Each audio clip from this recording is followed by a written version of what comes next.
Hello everyone. Hello everyone. Good morning. This is Dr. R.S. Moya. Friends, I'm going to have another chapter today. That is what we call sentence starter. Sentence starters. Chapter is sentence starters. ये क्या चीज़ होता है? Sentence starters क्या चीज़ होता है? Sentence मतलब होता है वाक्य, और वाक्य को स्टार्ट करने वाला। तो वाक्य को स्टार्ट करने वाला जो शब्द होता है उसको हम सेंटेंस स्टार्टर्स कहते हैं। लेकिन ये होते क्या हैं, ये कैसे होते हैं, ये देखना है।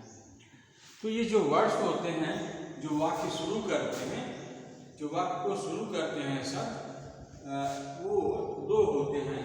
एक तो वो शब्द हो सकते हैं, वर्ड्स हो सकते हैं, या फ्रेजेस हो सकते हैं, जिसकी वजह से वो दूसरा सेंटेंस शुरू होता है।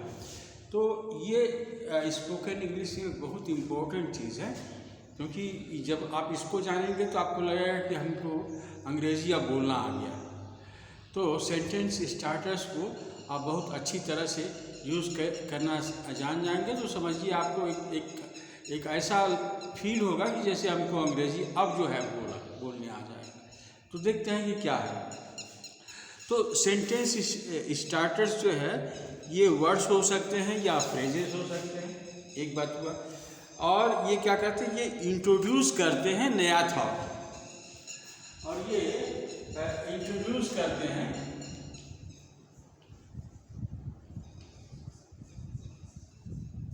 A new thought issue.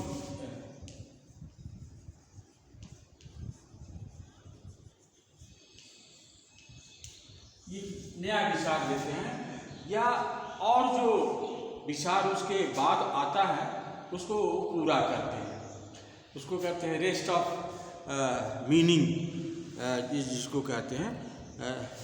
तो introduce the rest of the sentence, जो बचा खुचा है उसको वो पूरा करते हैं। तो उदाहरण के लिए दो चीज़ लेते हैं। एक तो देखिए,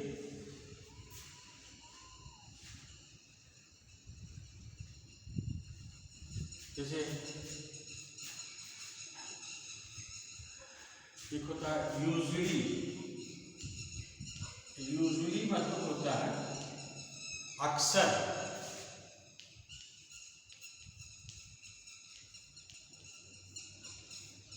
अब जो आप अपने अवधि में बोलेंगे अक्सर, हाँ नहीं अक्सर हाँ, तो अगर यूजली ये स्टार्टेड हो सकता है।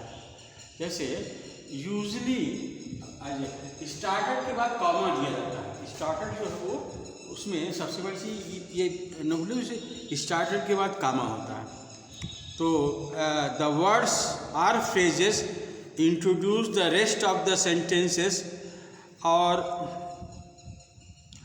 typically set apart by comma, typically set apart by comma, इसको कामा से अलग किया जाता है। जैसे यूजुअली, अब है यूजुअली का मतलब होता है अक्सर। आप अवधि में या इधर कहते अक्सर हाँ आप बोलते हैं, तो इसका प्रयोग जब आप करेंगे तो देखेंगे कैसे यूजुअली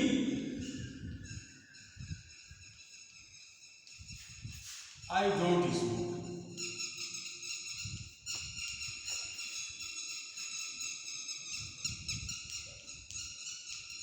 इसका मतलब होता बाई एंड लार्ज अधिकतर से धूम्रपान नहीं करता। Usually I don't smoke. अच्छा, ये हो गया, ये शब्द हो गया। यूजुअली एक शब्द हो गया, ये शब्द हो सकता है। तो ये स्टार्टर का काम करता है। जब इसको आप इसको लिखिएगा तो एक दूसरा सेंटेंस एक ये स्टार्ट कर देगा, तो इसको बोलते हैं स्टार्टर। जैसे और दूसरी चीज, जैसे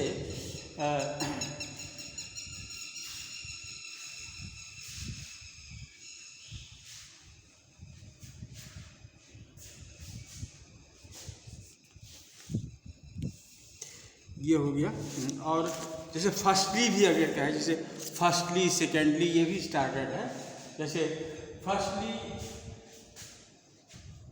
ये फर्स्ट हो गया है ना, फर्स्ट, और इसमें firstly I would like to thank my teacher, my respected teachers.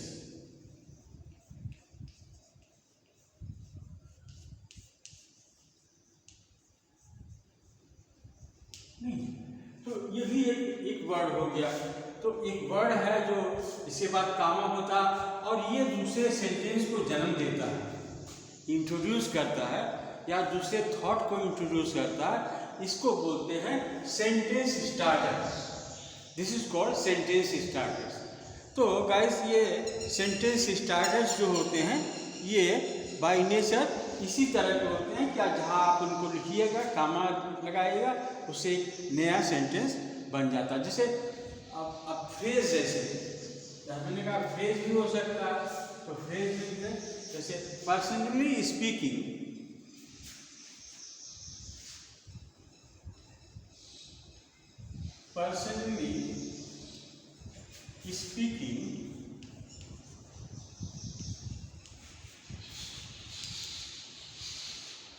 come, I hate caste system, I hate the caste system.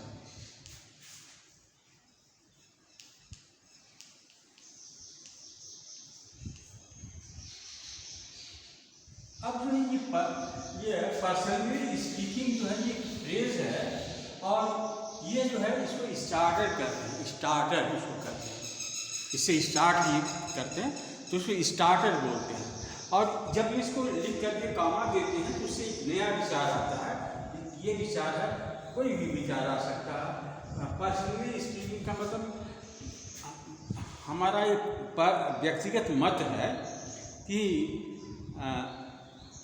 व्यक्तिगत तौर पर जिसको कह सकते हैं। पर्सनली स्पीकिंग का मतलब व्यक्तिगत तौर पर मैं जाति प्रथा से घृणा करता हूँ। I don't like caste system, this has made India slave again, क्योंकि ये हिंदुस्तान को ये फिर से गुलाम बना सकता है, या गुलाम अभी आज़ाद तो है लेकिन गुलामी में अभी भी है बिकॉज ऑफ कास्ट सिस्टम। तो पर्सनली स्पीकिंग हमारे जो व्यक्तिगत ख्यालात हैं उसके नज़रिए से I hate the caste system. तो गाइस, आपने देखा कि ये जो हम बता रहे हैं, ये इसको कहते हैं, क्या बोलते हैं, सेंटेंस स्टार्टर्स। तो ये बोलने के क्रम में कितना इम्पोर्टेंट है, बहुत इंटरेस्टिंग भी है, इम्पोर्टेंट भी है। तो इसको आप अच्छे से पढ़ेंगे, हम लोग 1-2 दिन पढ़ेंगे, अच्छे जो हैं सेंटेंस स्टार्टर्स उसको हम देखेंगे। तो पहला हम एक कैटेगरी वाइज करके देखते हैं। जैसे कोई सेंटेंस स्टार्टर्स जो है वो टाइम बताता है,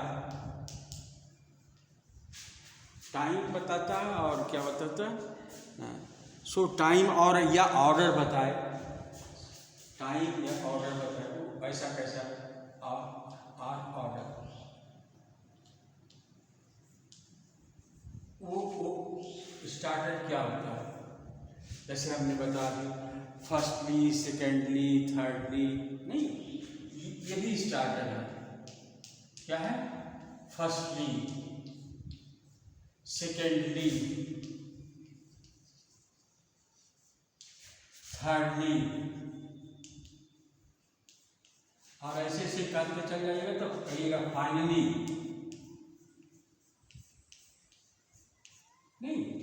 तो ये जो है ये ऑर्डर स्थापित करता है। ये जब आप फर्स्टली लिखिएगा तो इसके बाद आप जरूर कुछ लिखिएगा। फर्स्टली लिखने के बाद कामा दीजिएगा तो आपको लिखना ही पड़ेगा कुछ। Firstly, I would like to thank my respected teacher. Secondly, I would like to thank my students who had worked hard for last 2 days. And thirdly, I would like to thank chief guest who has given so much time to this institution ऐसे कुछ भी आप कर सकते हो, जैसे क्रम से आप तो फर्स्ट डी थर्ड डी ऐसे। और finally I announce that the school be closed today because of the function, because of the tiredness, because of so many works we have done। तो ऐसे करके होता है। तो फर्स्टली, सेकेंडली, थर्डली, फाइनली ऐसे करके हो जाता है। और फिर इसमें क्या हो सकता है,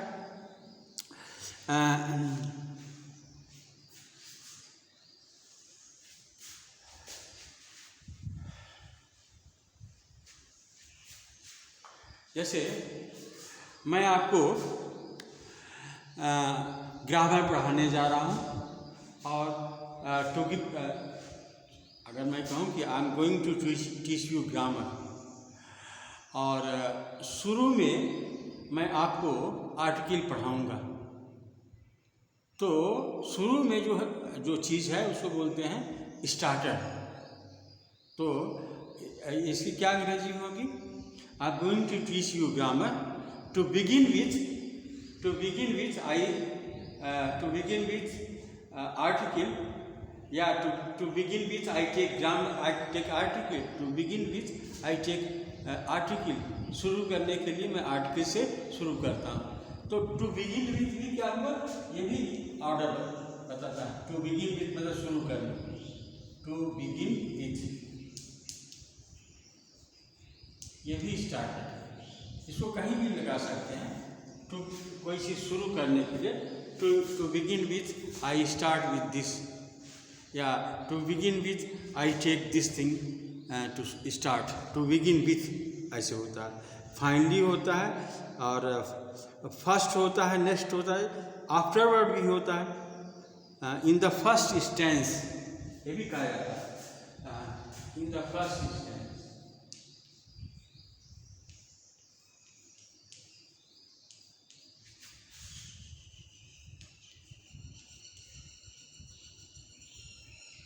इन द फर्स्ट इंस्टेंस, पहली बार उदाहरण के तौर पर, इसका हिंदी क्या होगा, पहली बार उदाहरण के तौर पर,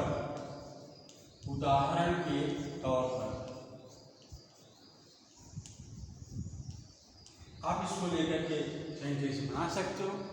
इन the first instance I would like that students should stand up and move to कार्य, and कुछ भी आप कर सकते हो। इन द फर्स्ट स्टेंस मतलब उदाहरण के तौर पर। तो उदाहरण के तौर पर आप कुछ भी उदाहरण दे सकते हो। तो ये आपको हुआ टाइम या ऑर्डर बताता फर्स्ट। अच्छा, फर्स्ट और सेकंड, ये तो फर्स्टली ऑर्डर बताता है, और फर्स्ट और सेकंड क्या होता है, ये समय बताता है। First, the students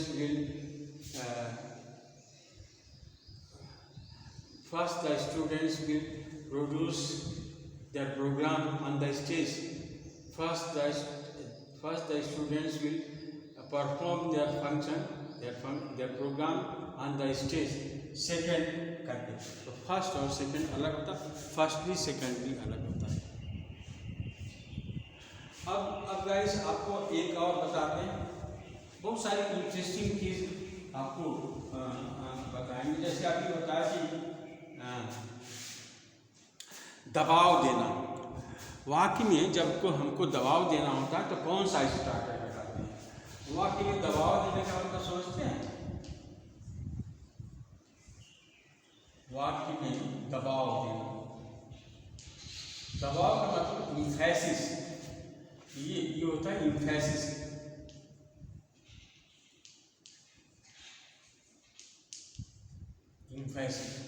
तो अगर इम्फेसिस किसी पर दबाव देना है, दबाव तो सेंटेंस पर भी हो सकता है, किसी शब्द पर भी हो सकता है, कई तरह होता है। तो दबाव अगर देने की बात है तो हम इस चीज़ को यूज़ करते हैं। जैसे certainly,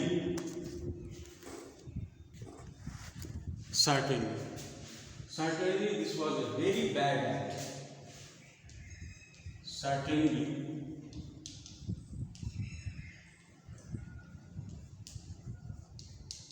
this was a mad act.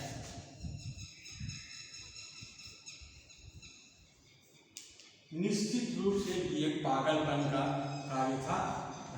तो सर्टेनली जो पूरे वाक्य को ये इम्फेसाइज करता है, लेकिन ये इम्फेसिस किस चीज़ को देता है कि ये जो एक्ट था, जो किसी ने कुछ किया होगा, ये पागलपन भरा था। This was certainly mad act. Certainly के बाद specially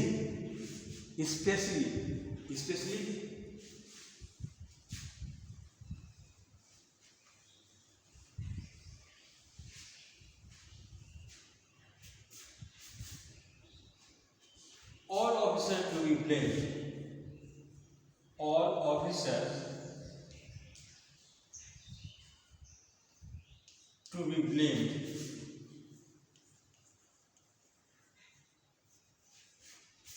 Especially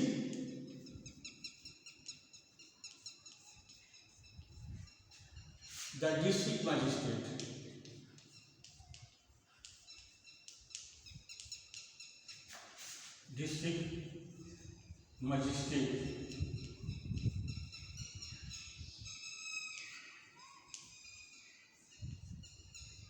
For the right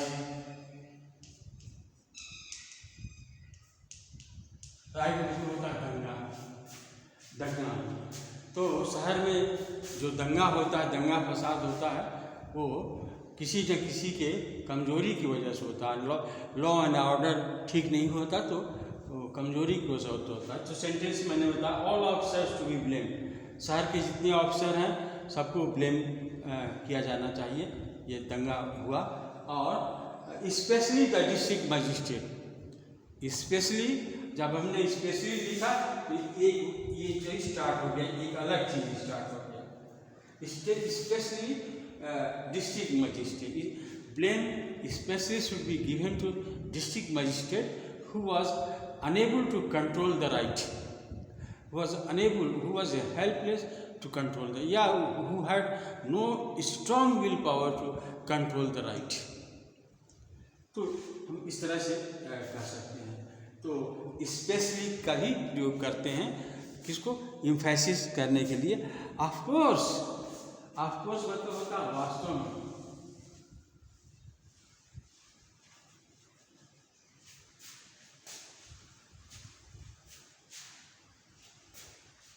जैसे कोई कहा कि do you go to city today, do you go to the city suit, आप सिटी जाओगे आज? तो आप कहते हैं ऑफ कोर्स मतलब बिल्कुल हाँ, ऑफ कोर्स। और इसका मतलब हो गया I will go to the city today, I will go to city today।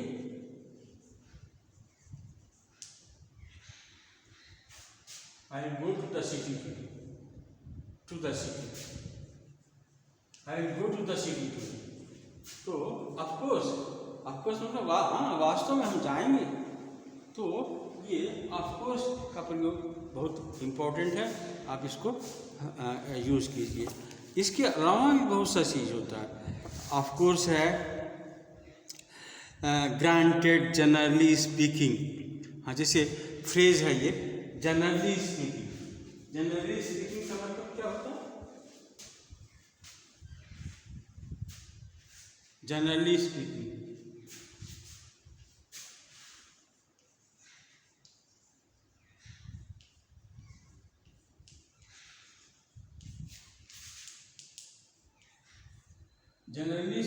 मतलब बाई इन लार्ज, मोटे तौर पर सब लोगों के कहने के अनुसार, जनरल लोग सबके कहने के अनुसार। या जनरली स्पीकिंग का मतलब बहुमत होना, बहुमत के अनुसार। जनरली स्पीकिंग मतलब होता है बहुमत के अनुसार। Generally speaking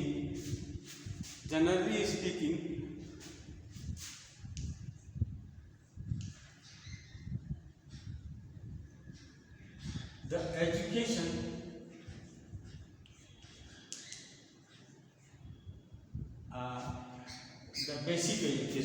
the basic education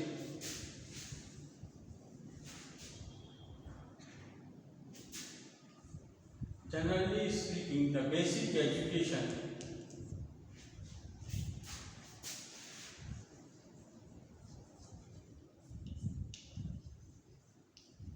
in the state is very costly. In the state is very costly, very expensive or costly.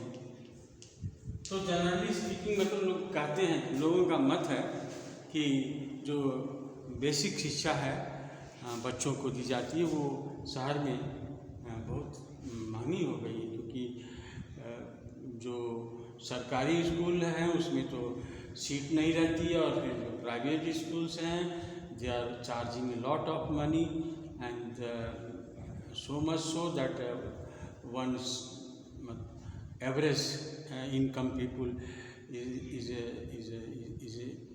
very to him is very difficult to cope with.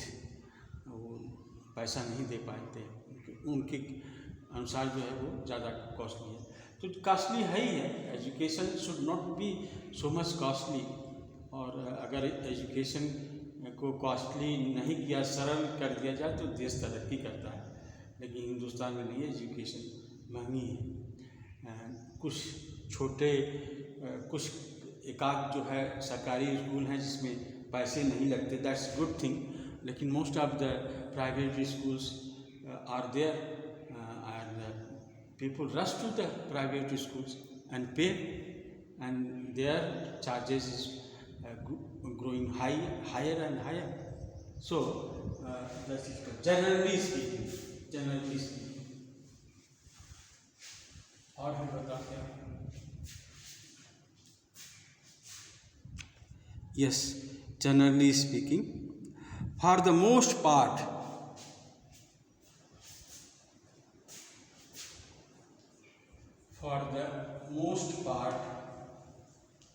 ये भी है, ये भी फ्रेज है। जैसे prime minister ने एक lecture दिया, prime minister gave a long lecture, but for the most part of the lecture was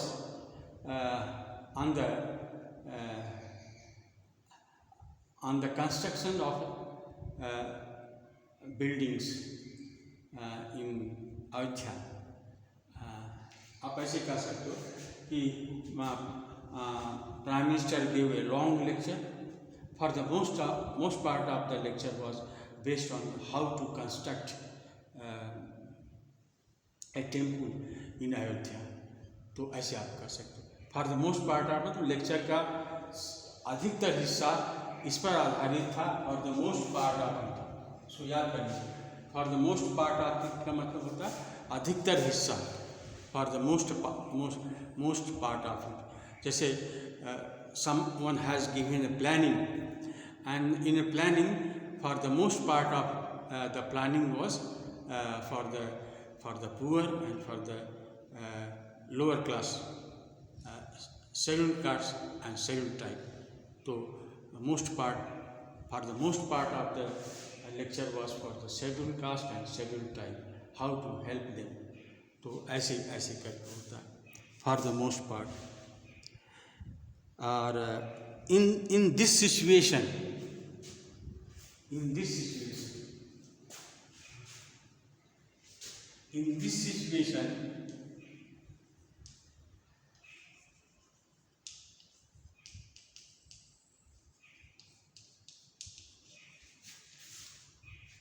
how can people survive?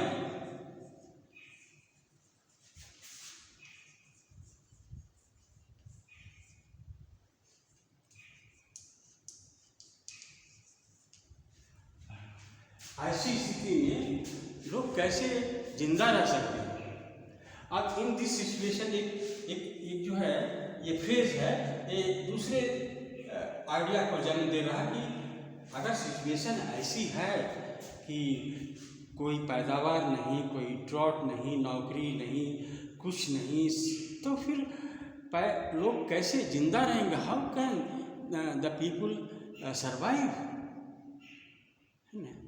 तो इन this situation how can people survive? तो गाइस देखिए, ये बहुत इम्पोर्टेंट चीज़ है। हमने आपको ये शुरू कर दिया है, लेकिन इसको धीरे धीरे समझेंगे और छोटे छोटे चीज़ में समझेंगे, बड़ा अच्छा लगेगा और ये बोलने में आपको काफ़ी मदद करेगा। तो that's all for today. Will again continue with this new very good and very new phrases that will help you in speaking English. So that's all for today. Thank you very much. Subscribe कीजिए और comment कीजिए और बने रहिए, continuity रहे, यही सबसे बड़ी चीज़ है। Thank you very much.